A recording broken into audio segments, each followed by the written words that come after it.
ഭക്ഷണം കഴിക്കുന്നുണ്ടെങ്കിൽ എന്നെ സംബന്ധിച്ചിട്ടുള്ള അതിനാണ് ഏറ്റവും വലിയ കാര്യം. അത് എന്നെ കൊണ്ട് സാധിക്കുന്ന കാലത്തോളം, അതായത് വരവ് കവിത ഇതുവരെ ചെലവാക്കിയിട്ടില്ല. അതുകൊണ്ട് കടമില്ല. അതുകൊണ്ട് സാധിക്കുന്ന കാലത്തോളം ഇത് ഇങ്ങനെയുള്ള കാര്യങ്ങളൊക്കെ ചെയ്യുന്നതാണ് ആദ്യം പറയുന്നത്. പിന്നെ ഈ ഇതുവരെ യാത്രകളുടെ വിജയം ഒരു വ്യക്തിപരമായ വിജയം മാത്രമല്ല, ഒരുപാട് കൂട്ടായ്മകളുടെ വിജയമാണ്. അപ്പം അതിലൊന്ന് പ്രധാനപ്പെട്ടതായി പറയാനുള്ളത് നമ്മുടെ അർജുനെ കുറിച്ചാണ്. ആദ്യം പരിചയപ്പെടുമ്പോ ഒരു ഡ്രൈവർ മാത്രമായിരുന്നു. എന്നാ ഇന്ന് അർജുനെ കുറിച്ച് ഡ്രൈവർ എന്ന് പറയാൻ വേണ്ടി പറ്റില്ല. നമ്മുടെ ഒക്കെ കുടുംബത്തിലെ ഒരു അംഗത്തെ പോലെയുള്ള ഒരു വ്യക്തിയാണ്. ഒരു യാത്ര തീരുമാനിക്കുമ്പോൾ നമ്മളൊരു സ്ഥലം തീരുമാനിച്ചാൽ തന്നെ, നമ്മൾ എവിടെ പോകാൻ തീരുമാനിച്ചാലും എല്ലാ സ്ഥലങ്ങളെ കുറിച്ച് കൃത്യമായി അറിയുന്ന ഒരു വ്യക്തിയാണ്. നമ്മള് റൂട്ട് തീരുമാനിക്കുമ്പോൾ അറിയും, ഇന്ന സ്ഥലത്ത് ഇന്നതെല്ലാം കാണാനുണ്ട്, അവിടെ നിന്ന് ഇത്ര മണിക്ക് എത്തിച്ചേരണം, അവിടെ ഇന്ന ഹോട്ടലുണ്ട്.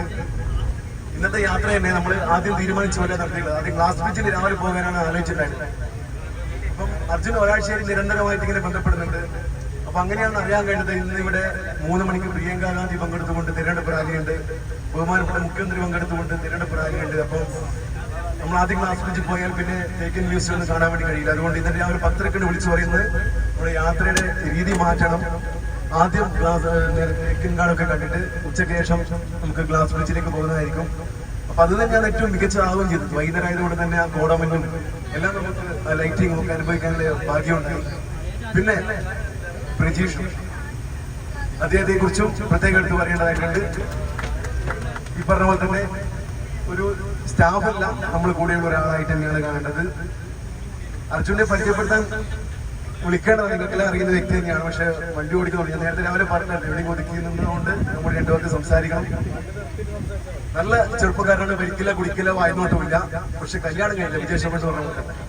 അപ്പൊ നിങ്ങൾ എല്ലാവരും വിചാര മനസ്സ് വെച്ചിട്ട് ഒരു പെണ്ണിന് എത്രയും വേണ്ടി കാണിച്ചു കൊടുക്കണം. ഞാൻ പറഞ്ഞു അടുത്ത ട്രിപ്പിനെങ്കിലും കൂടെ വരുമ്പോ കൂടെ പാർട്ട്ണർ ഉണ്ടാകണം എന്ന് പറഞ്ഞിട്ടുണ്ട്. അപ്പൊ സ്വന്തമായിട്ട് നല്ല വീടിന്റെ അടിപൊളി വേറെ ആരുമില്ല, അച്ഛനും അമ്മയേ ഉള്ളൂ. അപ്പൊ ഒരു ബാധ്യതയുമില്ല, നല്ല സ്വത്തുകൊണ്ട് സമ്പാദ്യമുണ്ട്. അപ്പൊ നല്ല ആലോചന വേണ്ടെങ്കിൽ എത്രയും പെട്ടെന്ന് എല്ലാവരും അതിന് മുൻകൈ എടുക്കേണ്ടതാണെന്ന് പറയാനുള്ളത്. പിന്നെ നേരത്തെ പറഞ്ഞിട്ടുണ്ട് നമ്മുടെ ഈ വർഷത്തെ പാക്കേജിനെ കുറിച്ച്. ജൂലൈ മാസം ഇടുക്കി ജില്ലയിലെ മുന്നാർ മാങ്കുളം 2 രാത്രിയും 3 പകലും നീണ്ടു നിൽക്കുന്ന യാത്രയാണ്. കമ്പം അത് വേറെ റൂട്ടാണ്. നമുക്ക് അർജുനോട് ചോദിക്കാം. എന്തായാലും നമ്മൾ പോയിരിക്കും. നമ്മൾ തീരുമാനിച്ച പോകുന്ന ഉറപ്പല്ലേ. അതുപോലെ തന്നെ അതിനുശേഷം പുണ്യപുരാതന ക്ഷേത്ര നഗരികളായ മധുര, രാമേശ്വരം, ധനുഷ്കോടി, പളനി, കൊടൈക്കനാൽ. 4ാമത്തെ ട്രിപ്പ് വൺ ഡേ ട്രിപ്പ് പോകണോ സ്റ്റേ ചെയ്തുകൊണ്ട് ട്രിപ്പ് പോകണോ, നമ്മൾ അന്തിമ തീരുമാനത്തിൽ ഇനി എത്തിച്ചേർന്നിട്ടില്ല. അതും ഇതിന് തുടർച്ചയായിട്ട് അറിയിക്കുന്നതായിരിക്കും എന്നാണ് പറയാനുള്ളത്. അപ്പോൾ മടക്കയാത്ര പരമാവധി എല്ലാവരും എൻജോയ് ചെയ്യണം. ആരും